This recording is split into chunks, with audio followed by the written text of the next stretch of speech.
আমার উপরে বিএনপির কিছু ক্রিমিনাল গুণ এবং গুন্ডাদের যে ন্যাক্কারজনক হামলার চেষ্টা করা হয়েছে এবং আমার সহকর্মী অনেককে অ্যাসল্ট করা হয়েছে, সেটার মানদণ্ড দিয়ে বিবেচনা করা যাবে আর কি।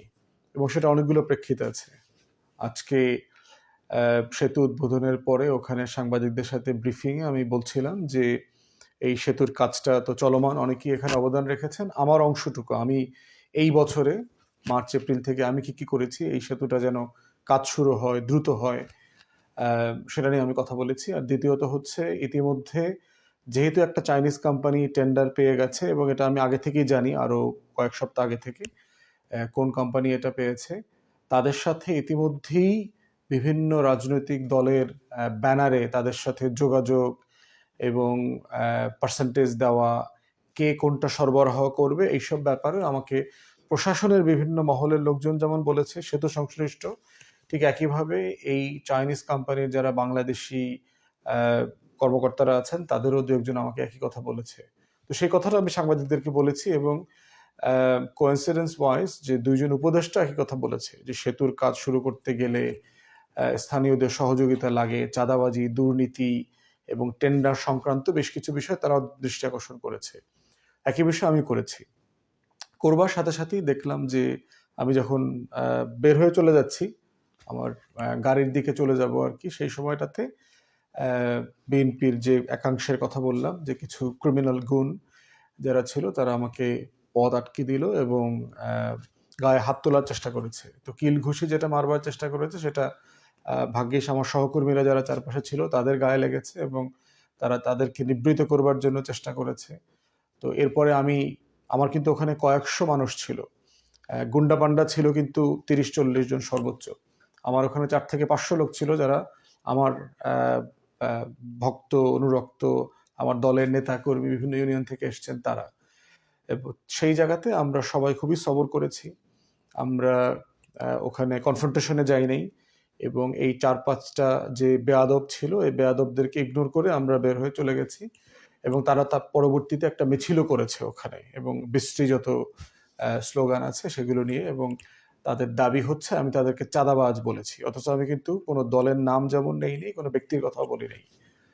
কারণ যেভাবে আমার কাছে তথ্যটা আসছে আমি সেই তথ্যটা সেটা শেয়ার করেছি যেন এলাকাবাসী কোনো রাজনৈতিক দলের চাঁদাবাজ যে অংশটা আছে এই চাঁদাবাজদের কারণে এলাকায় যেন কোনো উন্নয়ন কাজ ব্যাহত না হয়, কোনো বিদেশি কোম্পানি, ঠিকাদারি কোম্পানি যারা এখানে কাজ করবে তারা যেন পিছপা না করে।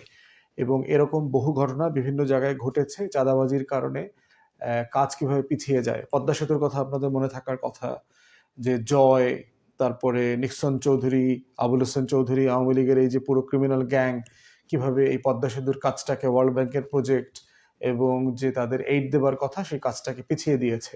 একই ঘটনা বিভিন্ন জায়গাতে ঘটছে। এরপরে হচ্ছে এই যেহেতু এটা প্রায় 1,500 কোটি টাকার একটা প্রকল্প, এখানে ধরেন আপনার অনেক লোকের কোটিপতি হওয়ার আগামী 3 বছর ধরে ব্যাপক ব্যবসা বাণিজ্য করবার সুযোগ আছে।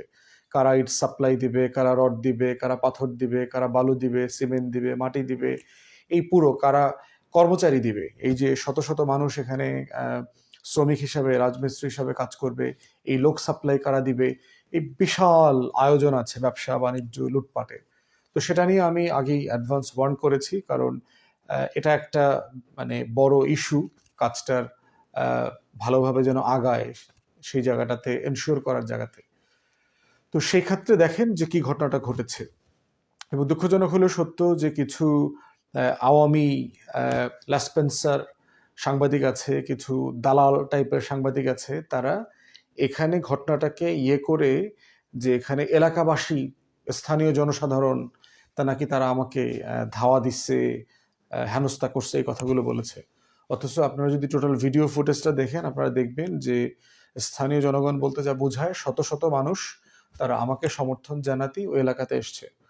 তো এখানে অল্প কয়টা ওই ক্রিমিনাল গুণ 15-20-30টাকে দেখলাম যারা পরবর্তীতে মিছিল মিটিং করেছে এবং আমার এলাকারও আছে, এবং সবাইকে আইডেন্টিফাই করেছি, সবার নাম, ঠিকানা, দলের কোন দল করে এবং কোন দলের কোন অঙ্গ সংগঠন, সেখানে তাদের পদবি কি, এলাকা কি, সব বিস্তারিত তথ্য ইতিমধ্যে আমরা যেখানে যেখানে দেবার দরকার সব জায়গায় আমরা পাঠিয়েছি, ইনক্লুডিং তাদের দলের হাইকমান্ডে আর কি, যে তারা যদি সত্যিকারের সংস্কারের রাজনীতি চায়, বিএনপি যেটা দাবি করেছে, বেগম জিয়া যে সংস্কারের রূপরেখা দিয়েছে কয়েক বছর আগে, তারেক রহমান যে 31 দফা সংস্কারের প্রস্তাব দিয়েছে, সেটা যদি তারা সত্যিকারভাবে চায়, তাহলে আমরা দেখতে চাই যে খারাপ লোকগুলো মুক্ত একটা দল তৈরি করবে, যেটা অনেক বছরের প্রত্যাশা যেমন আছে, গত 16 মাসেও কিন্তু এই প্রত্যাশাটা বারবার ফিরে আসছে যে বিএনপি তৃণমূলে মোটা দাগে অধিকাংশ মানুষ হচ্ছে বিএনপির ভালো মানুষ। আমার এলাকাতেও তাই। অধিকাংশ বিএনপির নেতাকর্মীরা যারা এখানে কাজ করছেন, তারা দিব্যি জিয়া পরিবারের রাজনীতি করেন এবং বিএনপির আদর্শে রাজনীতি করেন, কিন্তু একটা ক্রিমিনাল গুণও আবার এর ভিতরে আছে 5-10%। এরা হাইব্রিড, এদের কেউ কেউ আওয়ামী লীগ করছে, কেউ কেউ একসময় বাপ ছাত্রলীগ করা, বাপ আওয়ামী লীগ করা, সুবিধাভোগী দোসরিপনা করেছে, এখন আবার দল পাল্টাইছে, ভোল পাল্টাইছে, কারণ ব্যবসা বাণিজ্য দরকার, সবকিছু মিলায় মাদক ব্যবসায়ী, খুনের মামলার আসামি, তারপরে হেন কোনো অন্যায় কাজ নাই, চাঁদাবাজি, সিন্ডিকেট, সব তারা এখানে করে। তো এগুলোর ব্যাপারে অনেকগুলো মামলাও আছে, জেনুইন মামলা আছে। এখন প্রথম প্রশ্ন হচ্ছে যে বিএনপি কি আসলে একটা ভালো নির্বাচন চায়? এবং এই ঘটনাটা কিন্তু শুধু আমার এলাকায় ঘটছে না, এইটা সারা দেশে ঘটতেছে। জুনায়েদ সাকিব ভাইয়ের এলাকাতে হয়েছে, ভিপি নূরের এলাকাতে হয়েছে, ডাকসুর সাবেক ভিপি মান্না ভাইয়ের এলাকাতে হয়েছে, আমার এলাকাতে হলো। তারপরে এই যে টোটাল গণতন্ত্র মঞ্চ, 12 দলীয় জোট, সমমনা 12 দলীয় জোট, যাদেরকে বিএনপি ব্যবহার করেছে গত কয়েক বছর থেকে, তাদের সবার উপরে এই ঘটনাটা ঘটছে। তাহলে বিএনপি আসলে দেশ কিভাবে চালাবে?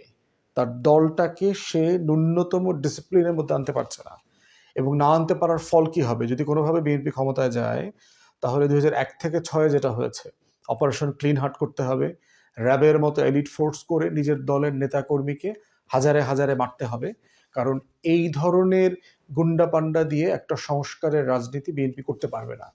অতএব সেই জায়গাতে বিএনপি নেতৃবৃন্দকে আমরা আহ্বান করছি যে কারা কারা আপনার দলের এখানে এই ধরনের গুন্ডামির সাথে জড়িত, তাদেরকে আইডেন্টিফাই করেন। আপনারা ইতিমধ্যে দেখতে পাচ্ছি প্রচুর খারাপ লোকদেরকে, যাদেরকে বহিষ্কার করা হয়েছিল, তাদেরকে আপনারা ফিরায় নিয়ে আসছেন দলের ভিতরে, এবং তারাই এলাকাতে ত্রাসের রাজত্ব কায়েম করেছে। আমার প্রত্যেকটা মিটিংয়ে ডিস্টার্ব করতেছে, যারা যারা প্রোগ্রামে আসবে অথবা এসেছে তাদেরকে আগে পরে গিয়ে হুমকি দিচ্ছে, মোবাইলে হুমকি দিচ্ছে, রামদায় দিয়ে কোপাবে, এটার বলছে। আমার প্রায় 15 থেকে 20 জনের মতো নেতাকর্মীকে মারধর করেছে বিভিন্ন জায়গাতে।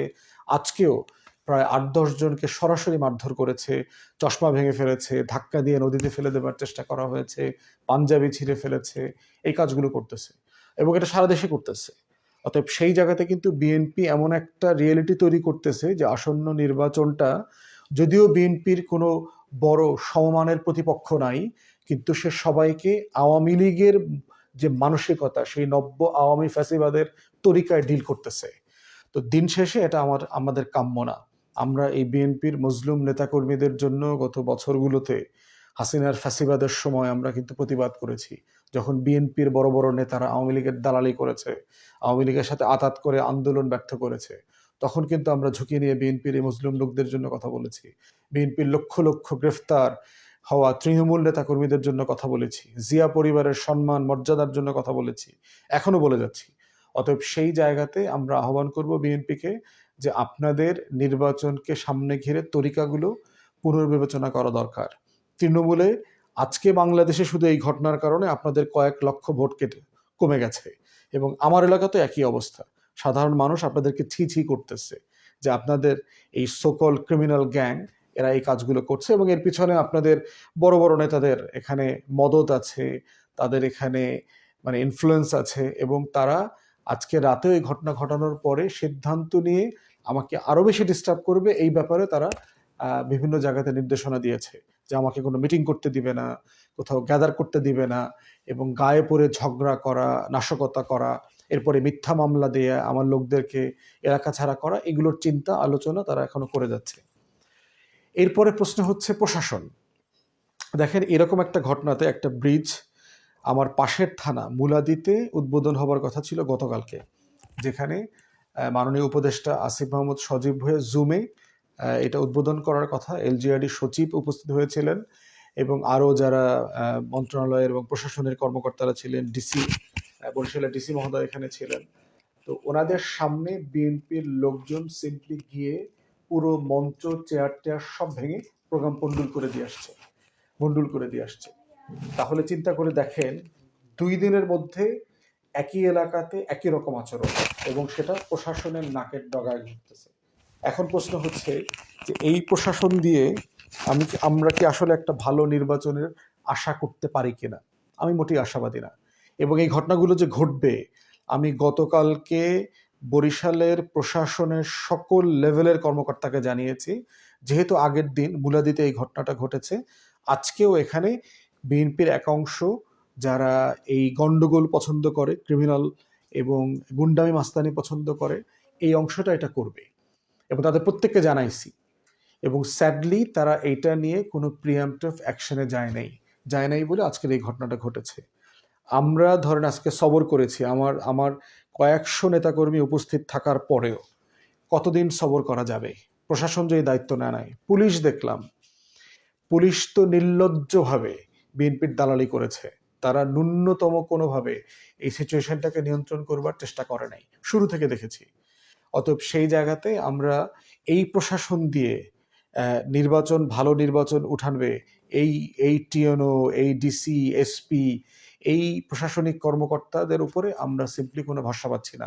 ওসি তো আমরা এই কারণে নির্বাচন কমিশনকে বলছি যে আপনাদের মাঠ পর্যায়ের প্রস্তুতি আসলে শূন্য না, এটা শূন্যের নিচে, আসলে ঋণাত্মক।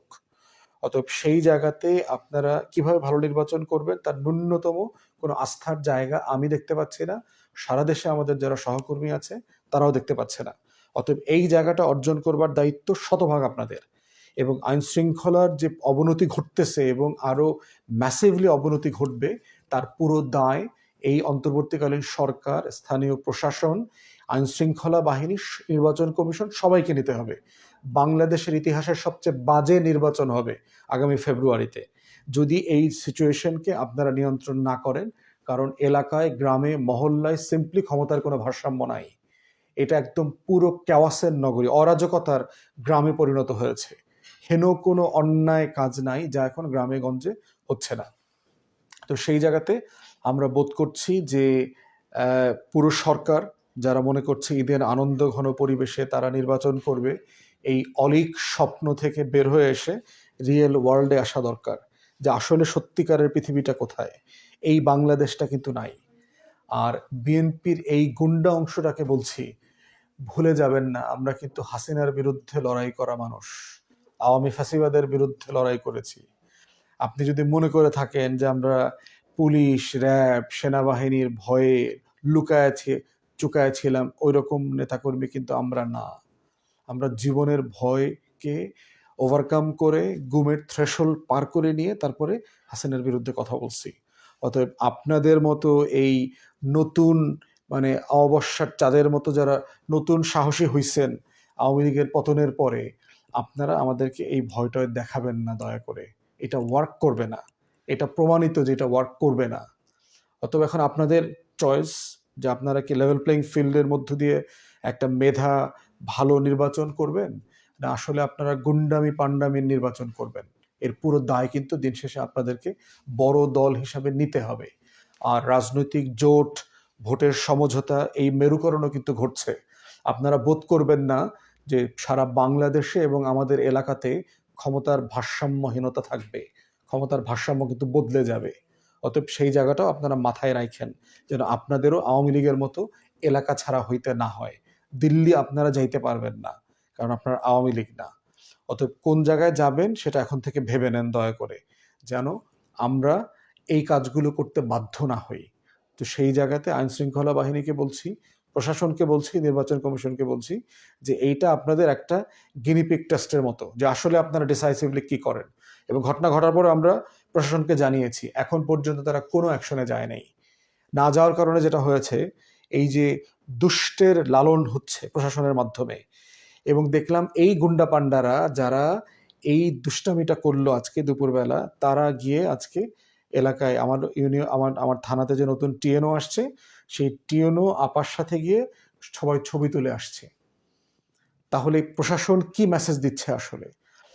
আমার থানার যে ওসি ছিল এই আজকের দিনের ঘটনায়, সে যে রোল প্লে করেছে তাকে তো ক্লোজ করে ফেলার কথা। তো এই বিষয়গুলো আমি প্রশাসনকে সিরিয়াসলি দৃষ্টি আকর্ষণ করছি। তা না হলে কিন্তু আপনাদের দায় থেকে আপনারা এড়াতে পারবেন না।